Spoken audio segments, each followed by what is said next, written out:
Hello दोस्तों, आज मैं आप सभी को जो है क्लास 12 एनसीईआरटी मैथ चैप्टर 4 का प्रश्नावली 4.3 का जो है क्वेश्चन नंबर 1 को बताने वाली हूँ। तो आप लोग से अनुरोध है कि इस वीडियो के अंत तक बने रहिएगा। अब मैं वीडियो को स्टार्ट करती हूँ। यहाँ पर देख लीजिए, क्वेश्चन नंबर 1 क्या कहता है कि निम्नलिखित दिए गए प्रत्येक में जो है शीर्ष बिंदुओं वाले त्रिभुज का क्षेत्रफल ज्ञात कीजिए।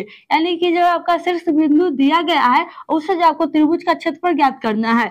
तो त्रिभुज का क्षेत्रफल ज्ञात करने का सूत्र भी होता है सारणी में, वो भी बताएंगे। तो पहले यहाँ पर ये समझ लीजिए, यानी कि ये क्वेश्चन नंबर 1 है, यानी कि एक में 3 क्वेश्चन लिख दिए है, यानी कि एक में जो 3 क्वेश्चन है और तीनों में आपको जो है त्रिभुज का क्षेत्रफल ज्ञात करना है, जिसके सारणी में भी सूत्र होता है। तो पढ़ेंगे निर्देशांक, उसमें भी त्रिभुज का क्षेत्रफल निकालने का सूत्र था और ये सारणिक में है तो सारणिक के तरीके से इसका कुछ सूत्र है, तो उसको भी बताएंगे। तो आप लोग वीडियो के अंत तक बने रहिए। यहाँ पर देख लीजिए, ये दिया गया है। अब जानते हैं त्रिभुज में कितने कोण होते हैं? 3 होते हैं, एक ये इस तरीके से, और तीनों का बिंदु दिया गया है। ठीक है, जब तीनों का बिंदु दिया गया है तो अब जानते हैं कि पहलू का किसका वैल्यू होता है? एक्स का होता है, दूसरा का वाई का होता है। अगर 3 गो है तो x1 x2 x3 लेंगे। इसी तरीके से आप पहले x1 x2 x3 का मान निकाल लेंगे। तो x1 इसको कह सकते हैं और y1 इसको, फिर x2 इसको कहेंगे, y2 इसको, x3 इसको कहेंगे और y3 इसको। यानी कि यहाँ से आप समझ लीजिए कि x1 बराबर कितना आ गया? 1, x2 बराबर आ जाएगा, x2 कितना है? 6 है, और x3 कितना आ गया? तो 4 है। ठीक है, y1 कितना है? 0, y2 कितना है? तो 0 है, y3 कितना है? तो 3 है। ये हो गया। आप कहा है कि इसका त्रिभुज का क्षेत्रफल, ठीक है, यहाँ पर लिख रही हूँ, यहाँ पर त्रिभुज का क्षेत्रफल बराबर क्या होता है, यानी कि सारणिक में त्रिभुज का क्षेत्रफल बराबर क्या होता है? ध्यान से देख लीजिए, 1/2 होता है और सारणिक होता है 1/2, इसके गुना में क्या होता है? सारणिक जो होता है x1 x2 और x3 होता है, y1 y2 y3 और 1 होता है। ये इसका सूत्र होता है, इसको याद कर लीजिएगा। जब भी जो है सारणिक में त्रिभुज का क्षेत्रफल पूछेगा कि त्रिभुज का क्षेत्रफल बताइए, तो 1/2 इंटू में सारणिक होता है जो x1 x2 x3 होता है, y1 y2 y3 1 होता है। इस तरीके से इसका त्रिभुज का क्षेत्रफल निकलेगा। यहाँ पर हम x1 y2 सबका मान निकाल लिए, इससे बैठाएंगे और विस्तार कर देंगे, इसका वैल्यू आ जाएगा। तो इसको चलिए करते हैं। तो पहले तो इस सबका वैल्यू रखेंगे, x1 y1 जो निकाले उसको मान रख दीजिए। तो यहाँ से आप देख लीजिए, इसके आगे देख लीजिए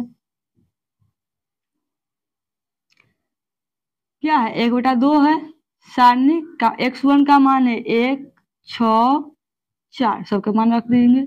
0 0 और कितना है? 3 है, और 1 तो अपना मन से देना ही है।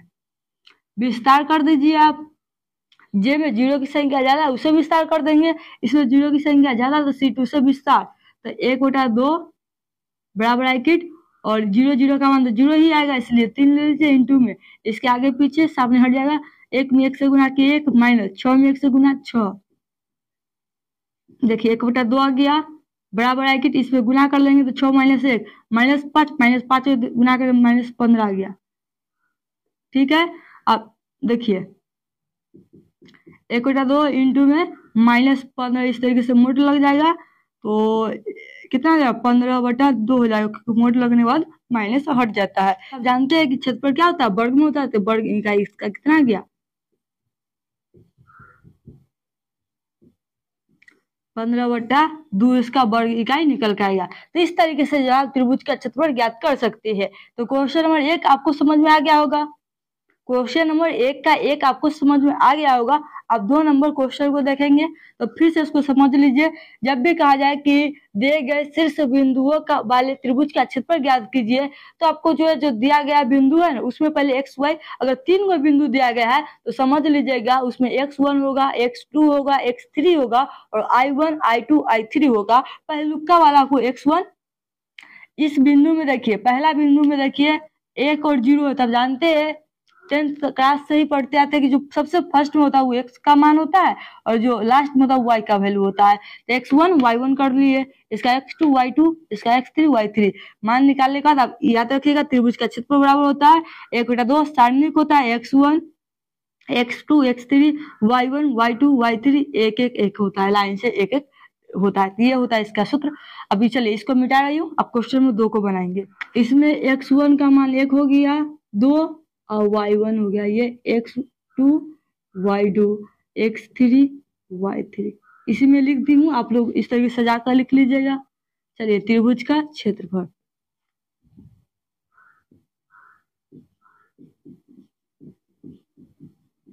एक बटा 2 सारणिक x1 x2 x3 y1 y2 y3 line से एक एक। ठीक है, मान बैठा दीजिए। x1 का मान 2, x2 का मान 1, x3 का मान 10 है, y1 का मान 7, y2 का मान 1, y3 का मान 8, लाइन से एक एक। अब विस्तार कर देंगे सीधा, यहाँ से क्या कर सकते हैं, विस्तार कर देंगे। तो 1 बटा 2 बराबर ब्रैकेट विस्तार कर देंगे पहला पंक्ति से।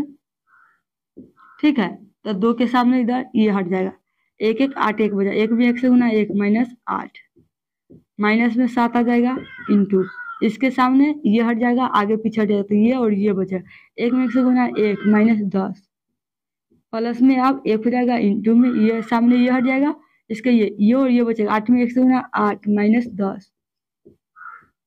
ठीक है, देखिए 1 बटा 2 बराबर ब्रैकेट 8 में से गया 7 माइनस 7 और माइनस 14 हो जाएगा 2 से गुना करने पर, 10 में से गया माइनस 9 माइनस में प्लस और 9 7 63 माइनस 2 और माइनस प्लस माइनस 2 हो गया।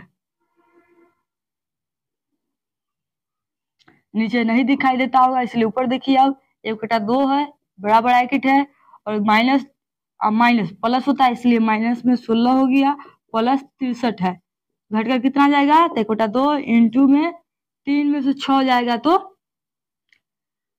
कितना बचेगा, 7 बचेगा, 13 में से हो गया 7, 5 में से गया 4 यानी कि 43, कितना हो जाएगा 47 बच जाएगा। तो इसका आंसर कितना हो गया 47/2 वर्ग इकाई हो जाएगा। तो इस तरीके से इसका आंसर भी आ गया, 2 का भी आंसर यहाँ पर आ गया। आप समझ गए होंगे किस तरीके से किए, कुछ नहीं करना उसके आगे तो आपको आए करता है, क्योंकि आप शुरू से हमसे पढ़ रहे हैं तो आपको पता ही होगा किस तरीके से हम यहाँ से किए हैं। आपको सिर्फ x1 y1 x1 x2 x1 का मान x2 का मान x3 का मान निकाल लेना है बिंदु में से, और xy y1 y2 y3 का वैल्यू निकाल लेना है और एक एक देना है। त्रिभुज का क्षेत्रफल याद रखिएगा बराबर क्या होता है, देखो बेटा 2 सारणी किस तरीके से होता है, x1 x2 x3 x1 y1 y2 y3 एक एक। इस पर जो आपको मान बैठाकर जिस तरीके से आप सारणी का विस्तार कर दो उस तरीके विस्तार करके लिख सकते हैं। यही था। अब चलिए क्वेश्चन नंबर 3 को भी बना लेते हैं साथ में। तो यहाँ ये हो गया x1 का मान, ये हो गया y1 का मान, ये x2 का मान, ये y2 का मान, ये x3 का मान, ये y2 का मान। इसमें 4 बिंदु कहाँ से आ गया जी, और 2 बार लिखा गया है तो इसलिए इसको हटा दीजिए। ये हो गया x3 का मान, ये होगा y3 का मान। अब त्रिभुज का क्षेत्रफल 1/2 होता है, पहले होता है x1 का मान यानी कि x1 x2 x3 तो लिख देंगे कितना है, x1 है -2, x2 है 3 और x3 है -1, y1 है -3, y2 है 2, y3 है -8 और एक एक इस तरीके से विस्तार कर देंगे। बराबर ब्रैकेट लगा के किधरों से विस्तार कर सकते हैं, तो इसमें एक एक है तो हम इधर से विस्तार कर रही हूँ C3 से, तो इसके सामने से ये हट जाएगा इंटू में 8 में -3 से गुना -24 प्लस 2 -2 और +2 हो गया, फिर -1 हो जाएगा इंटू इसके सामने ये हट जाएगा आगे पीछे हट जाएगा, -8 में -2 से गुना 16 चिन्ह माइनस का, माइनस से भी -3 से तो +3 हो गया इस तरीके से ब्रैकेट, फिर -1 हो जाएगा इंटू इसके सामने ये हट जाएगा इसके ऊपर ये हट जाएगा तो बचेगा ये माइनस में 2 से -2 तो -4 हो जाएगा चिन्ह माइनस का, 3 में -3 से गुना तो माइनस में +9 हो गया। ठीक है, देखिए अब 1/2 हो गया बराबर ब्रैकेट कितना घटक आएगा तो माइनस में 22, 15 में से 3 गया तो 16 में से 3 जाएगा तो 13 +13 -4 प्लस 9 तो प्लस में 5 और -5 हो जाएगा, माइनस से गुना करने पर -5। 1/2 -22 और -5 जुट जाएगा तो हो जाएगा कितना, माइनस में 27 और प्लस 13। घट का आ जाएगा तो 1/2 मोड लग जाएगा इसमें, कितना 27 में से 13 जाएगा, कितना बचेगा, तो 14 बच जाएगा। माइनस में 14 बचेगा तो मोड लग जाएगा इस तरीके से।